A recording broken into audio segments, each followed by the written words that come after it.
Ephesians 4:29 says, "Do not let any unwholesome talk come out of your mouths, but only what is helpful for building others up according to their needs, that it may benefit those who listen." Our words carry tremendous power. They can either build someone up or tear them down. This verse calls us to speak with purpose, kindness, and encouragement.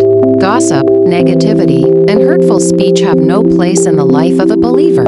Instead, our words should reflect the love of Christ, lifting others, bringing peace, and sharing wisdom. Today, be mindful of your words. Let them bring life and positivity to those around you. Speak with grace and truth, and watch how you can make a difference with every conversation.